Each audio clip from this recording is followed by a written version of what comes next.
What's up, addicts? Welcome to the Fantasy Addiction Network. In this video, we're going to be breaking down Robert Gronkowski, tight end for the Tampa Bay Buccaneers. Still kind of sounds weird saying that, but we're going to be looking at his potential fantasy outlook for 2020, giving you guys the insight on whether or not you should draft him in your upcoming fantasy drafts. But before we get into it, make sure you hit that like and subscribe button for more content like this, and also check out our website, fantasyaddictionnetwork.com, for a full list of rankings. You have multiple scoring systems that you can choose from, and we'll be updating those projections all the way up until the start of the season. So check that out. All you got to do is create a free account. So hit that link in the description, and we'll see you on the site. But now let's get into Mr. Gronk. So obviously we don't have 2019 stats because Robert Gronkowski had retired and then coming out of retirement to play with his boy Tom Brady down in Tampa Bay in what looks to be Brady's swan song. So in 2018, missed 3 games due to that back strain, multiple disc herniations over the course of his career, which, trust me, as a person who is related to someone who has had a disc herniation, I don't know how he still plays football, but cool. Very, very tough guy being able to play with multiple disc herniations and having surgery on that. Like, I'd be incredibly paranoid about more issues happening, and he's had issues with the back for quite some time.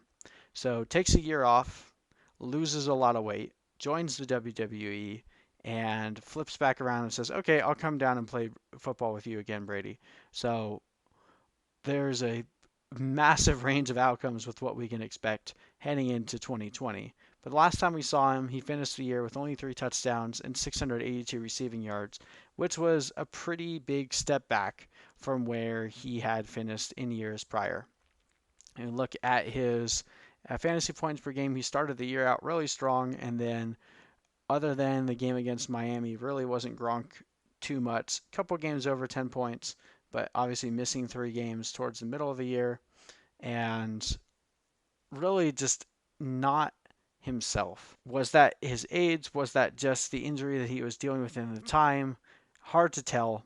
And it's really hard to tell how he's going to fit into this offense. There's a ton of weapons, and he's used to playing in a team where he's pretty much the primary target. But now with Mike Evans there, Chris Godwin there, and playing alongside OJ Howard and Cameron Brate, I do think it's a good system for him because now that they have OJ Howard and Cameron Brate, he's probably only going to come on the field when he's going to be running routes. They're not going to use him too much as a blocker, even though he is a good blocker. I would anticipate that they're not going to overuse him and try to save him towards the end of the year. They're going to want him to be involved if they make a push into the playoffs.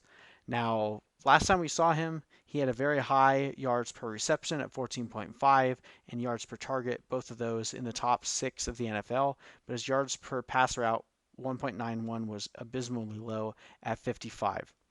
So, not being targeted nearly as much as he was in previous years. Was that because he hit a cliff? Again, really hard to tell. It's been a long time since we've seen him on the field. Has the year of rest, is it going to do him good, or is he going to come out and we'll remember immediately why? Kind of like how Marshawn Lynch came back last year. Everyone was super excited for it, and then he came back, oh, that's why he retired. I get it now. Um, so, and it's not like he wasn't playing with good Brady. When he played last, his average target distance was 13.5, which was number 1 in the NFL, and his target quality rating was number 1 as well. So, coming in to the Buccaneers at age 31 with a laundry list of injuries, we don't know what to expect from him after being out of the league for a year. I think this ends up being more of a 1, a roster construction question, 2, a cost question, and 3, what type of league are you playing in? Our projected stats for him have it pretty low. We have him at 44 receptions and 575 receiving yards, but 6 total touchdowns, definitely being involved in the red zone. But we do have to recognize that the upside is definitely there.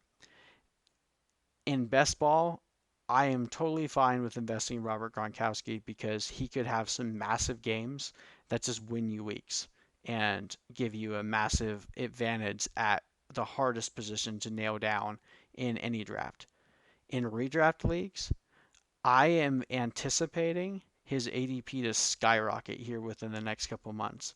We typically see very well-known players with big names over the course of July and August shoot up in ADP because as the more casual players, and I don't say that with like any animosity towards them. There's just all the ADP we see right now are the incredibly hardcore players, the people that play year round, people who play in tons of dynasty leagues, the high stakes guys that are drafting right now. That's what is crafting the ADP. So when we see Robert Gronkowski down, close to double digit round territory, that's what's driving it.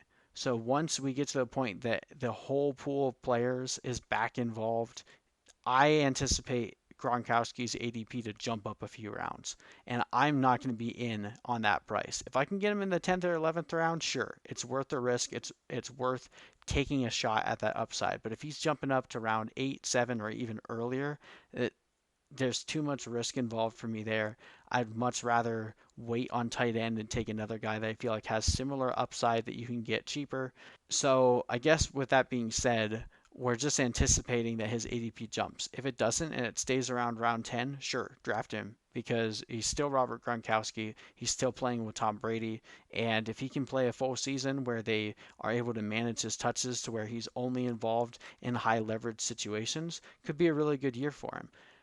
But the risk is definitely incredibly high. And if his draft price goes up significantly, which is what we're expecting, then I'm out.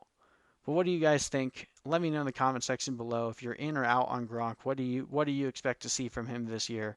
And also do us a favor, let us know if there's anyone else that you'd like us to go over on any of the teams that we've covered so far. We're going to be going over all 32 teams, hitting on the most fantasy relevant players. But if there's someone more obscure you want us to look at, let us know, and we'll see what we can do to get there, give you guys the best information as possible heading into 2020. But thank you guys so much for watching, and we'll see you in the next video.